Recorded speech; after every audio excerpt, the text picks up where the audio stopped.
Salut à tous et à tous, c'est Matix9, on se retrouve aujourd'hui pour une vidéo un peu spéciale, même très spéciale, puisque c'est une vidéo spécialement pour ma page Facebook sur le mode carrière, excusez-moi. Cette page s'intitule FIFA mode carrière, le lien est dans la description, il est d'ailleurs dans toutes les descriptions de toutes mes vidéos, vous n'avez peut-être pas forcément fait gaffe auparavant, mais comme ça vous êtes sûr. Je suis le Gestio et créateur de cette page. Donc voilà, nous sommes plusieurs admins dessus, comme je l'ai dit dans ma présentation. Je ne vais pas revenir là-dessus. Aujourd'hui c'est une vidéo un peu spéciale parce que je faisais une carrière avec les Wycombe Wanderers, une équipe qui est une équipe de 4ème division anglaise qui que j'ai monté en Barclays Premier League et j'ai réussi à les faire monter jusqu'à la 7ème place de BPL. C'est vraiment pas mal, hein. Je suis vraiment content de mon parcours avec cette équipe. Je suis aujourd'hui à l'été 2021, mais voilà, j'ai décidé d'arrêter cette carrière tout simplement parce que cette carrière était sur ma PS3 et que je suis passé sur la PS4. J'ai conservé ma PS3 même si j'aurais pu la vendre, mais je l'ai conservé pour finir cette carrière. Vraiment, c'était vraiment l'un des seuls points qui me retenait, mais désormais je n'ai plus ni l'envie ni la motivation de continuer cette carrière et surtout de continuer à jouer sur la PS3 parce que c'est vraiment ça qui m'embête. La PS3, la qualité est vraiment merdique à côté de celle de la PS4. Vous comprenez que quand je joue à la PS4 et que le lendemain je joue à la PS3, franchement je suis pas vraiment j'ai pas vraiment d'envie à jouer à la PS3.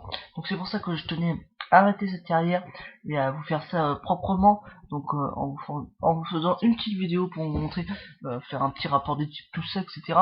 Pour vous présenter quelques joueurs qui peuvent peut-être vous aider dans vos carrières respectives.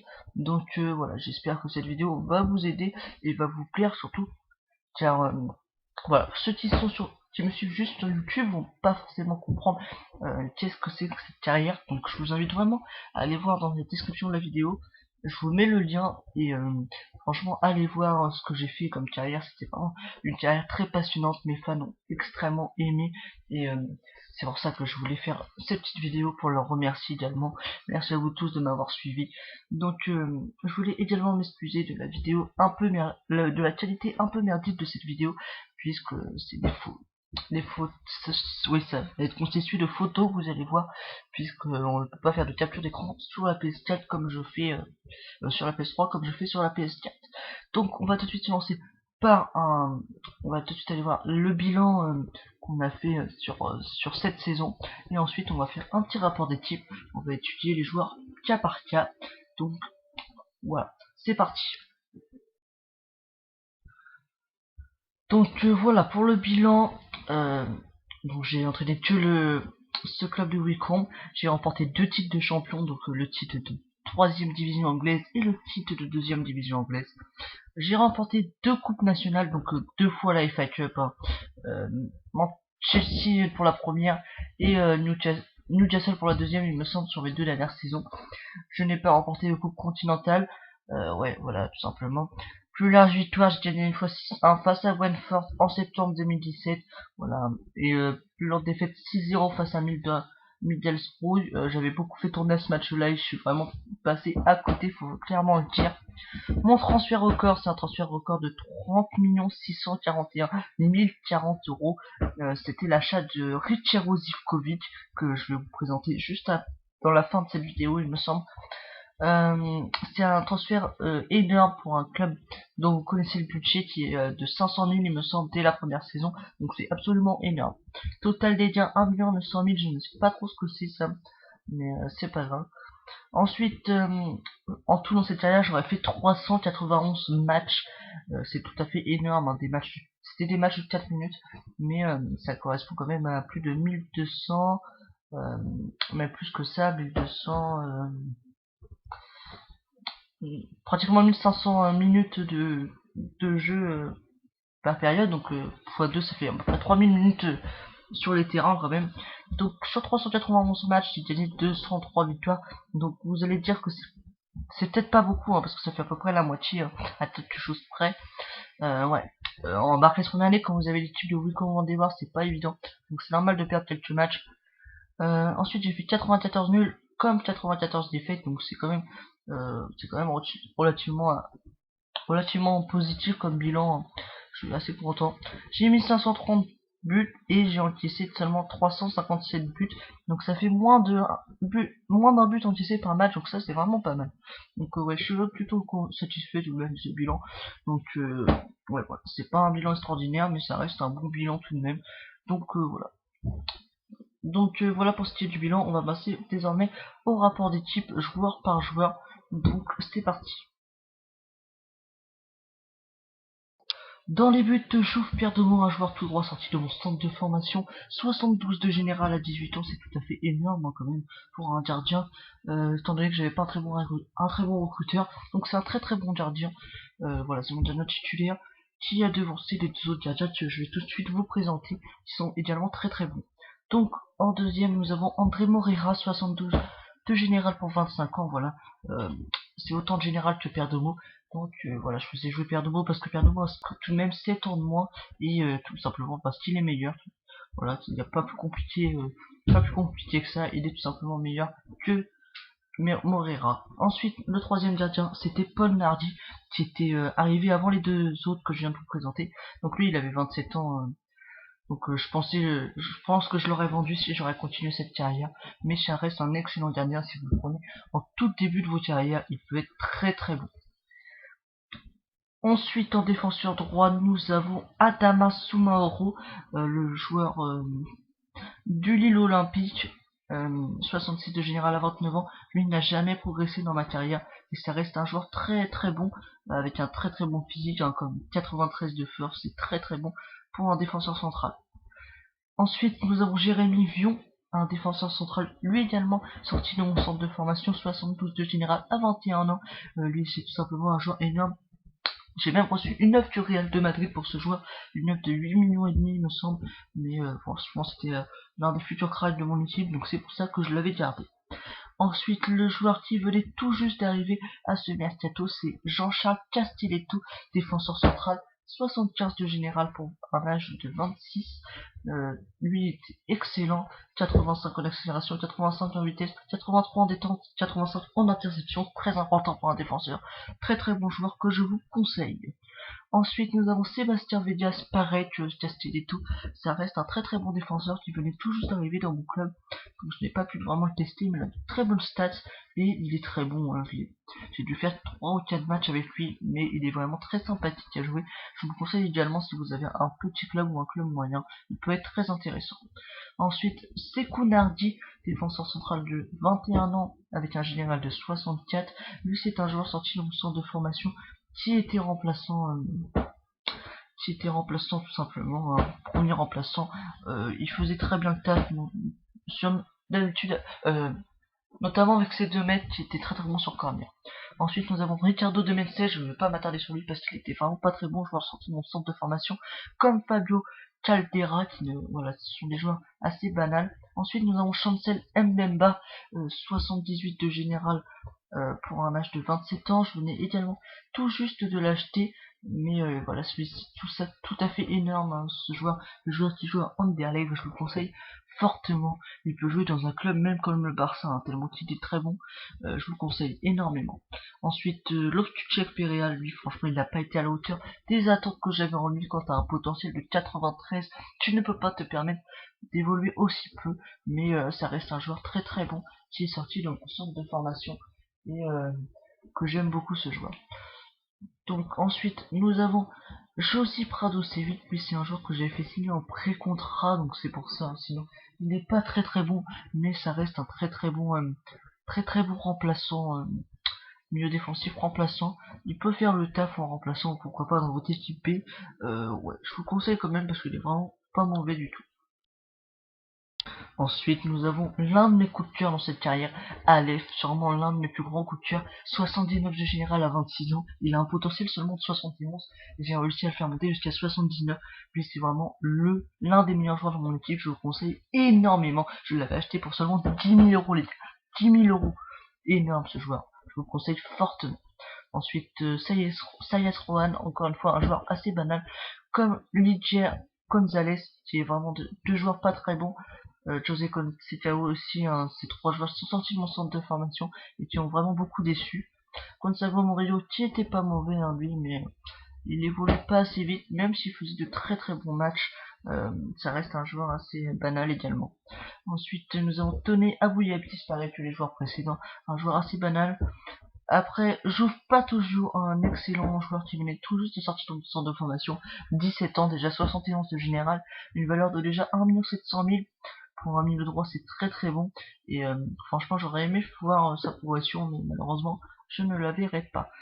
Ensuite, nous avons Côté Micho, lui qui avait un potentiel de 88, lui ça a été vraiment une déception également parce que il a eu un fort potentiel, j'ai voulu le faire jouer pour exploiter ce potentiel et il n'a jamais progressé et ça m'a beaucoup déçu ce joueur, mais bon, encore un joueur sorti du centre de formation. Comme Crèche Torcal, lui aussi qui m'a un peu déçu, hein, il n'a jamais augmenté. Ensuite nous avons Johan Ahamada qui était bon mais qui n'augmentait pas également, c'est dommage. Romain Cissé, lui, il a enchaîné les prêts pratiquement chaque saison. Il a augmenté, mais vraiment très très peu. Ensuite, Maximilian Meyer, que j'avais fait signer en pré-contrat juste la saison avant que j'arrête. Lui, c'est tout simplement un joueur énorme. Il a un potentiel de 88, il me semble. Non, 87, 26 ans. C'est vraiment un MOC vraiment très très bon. Et je crois qu'il peut jouer aussi MG, il me semble. Donc, je vous conseille fortement. Ensuite, nous avons Jérôme Claire, pareil que les joueurs précédents, c'est un joueur qui n'a jamais évolué vraiment. Donc voilà. El Macrini Pitazi, encore un énorme joueur, comme Juve Batosio que je vous présentais tout à l'heure. El Macrini Pitazi, c'est 69 de général à seulement 19 ans. AD et MC, il avait un potentiel de 94, donc il était tout simplement énorme. Là, je le prêtais vraiment petit lenture, de la confiance, etc. Ensuite, nous avons Jean-Marie Tungut Safai. Pour ceux qui me suivent sur cette chaîne, je l'ai acheté avec Everton tout simplement parce qu'il a été énorme dans cette carrière. Et c'est vraiment sûrement le coup de cœur que j'ai eu dans cette carrière. C'est pour ça que je l'ai racheté avec Everton. Lui, c'est tout simplement un joueur très complet. BU, AT, AD, AG. Ce qui fait qu'il peut jouer également MJ, MD et pourquoi pas MOC. Donc il est vraiment énormissime ce joueur. Je vous conseille fortement avec ses 98 de vitesse, 97 d'accélération, 96 d'agilité, 95 en tente, 90 en réactivité, excusez-moi.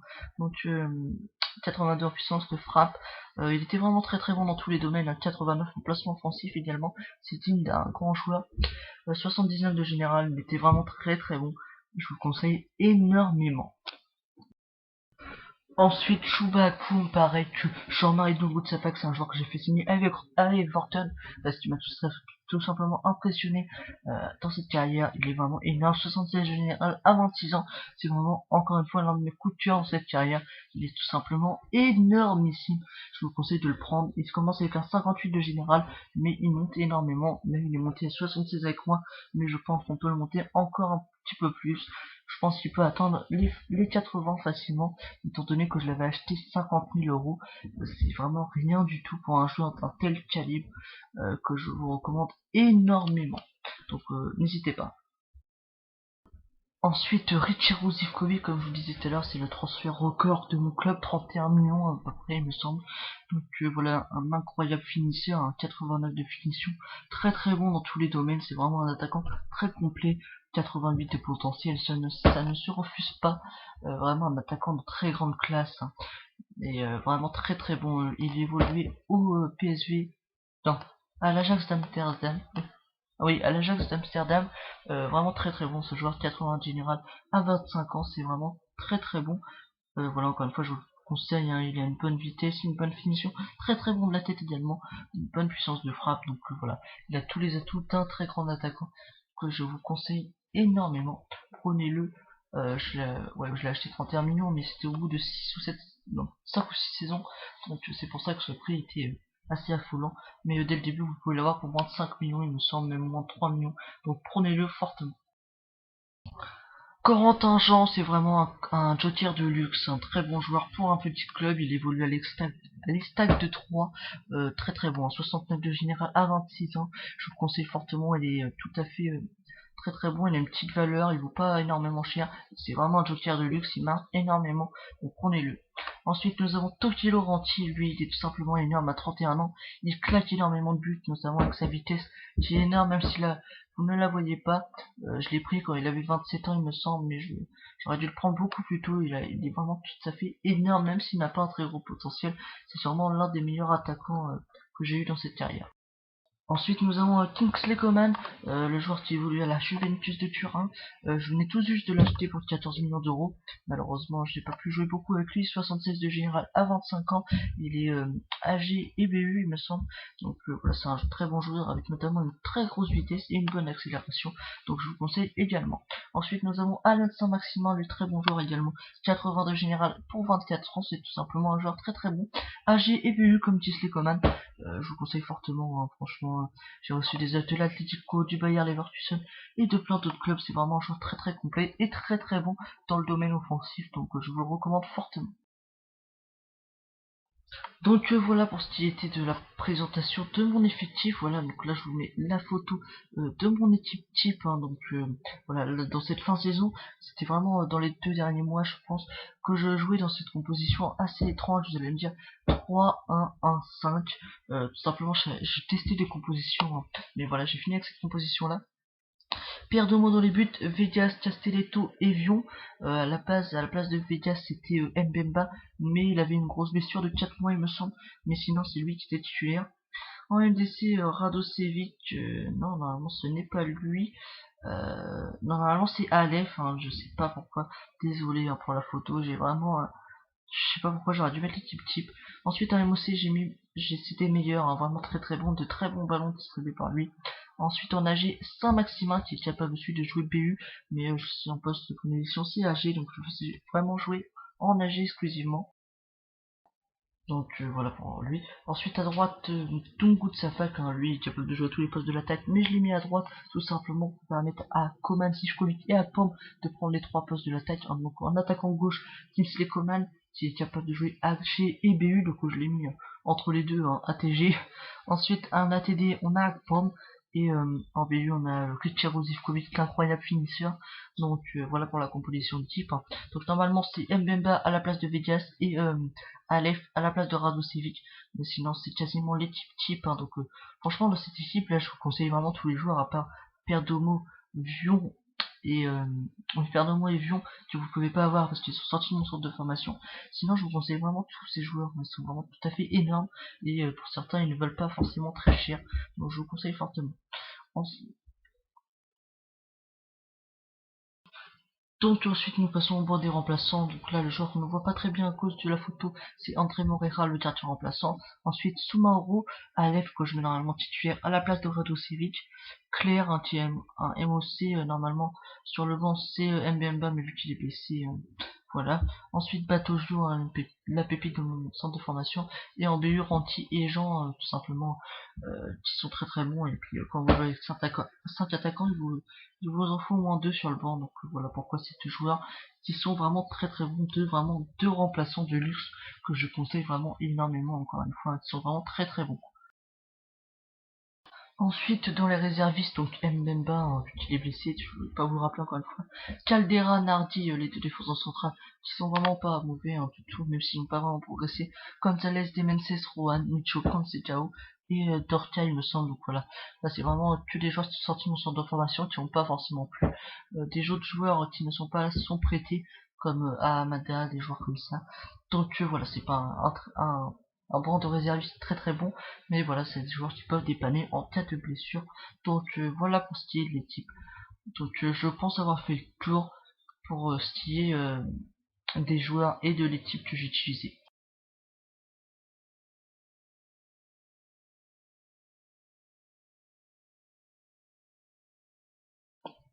Et voilà les gars, c'est fini. Donc je voulais vraiment vous remercier, hein. J'espère que cette petite vidéo vous aura plu. Je voulais remercier tous les fans qui ont suivi cette carrière. On faisait parfois des statuts avec beaucoup de j'aime, hein. On a vraiment dépassé les records quelques fois. Ça a été une excellente carrière pour moi. J'espère que vous avez aimé ce partage. Je sais que beaucoup vont être déçus de la fin de cette carrière. Mais franchement, voilà, j'ai plus la motivation. J'ai dit en début de vidéo, je vous l'avais déjà dit précédemment sur la page. Voilà, je vais pas me forcer, tout simplement. J'avais comme projet de la refaire, cette carrière, sur PS4, là où ce serait beaucoup plus réaliste. Ça serait beaucoup mieux organisé et ça serait beaucoup plus sympa pour moi. Donc je vais vraiment voir ça et je pense que je ferai sûrement un sondage sur la page pour savoir si vous voulez ou pas une deuxième carrière avec Wilco, cette fois-ci sur PS4. Ça sera vous qui déciderez et je ferai selon votre réponse.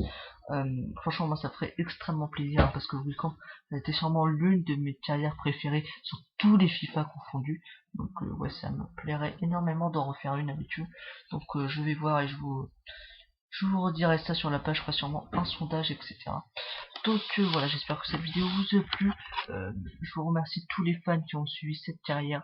Dites-moi dans les commentaires si cette vidéo vous a plu, si cette carrière vous a plu.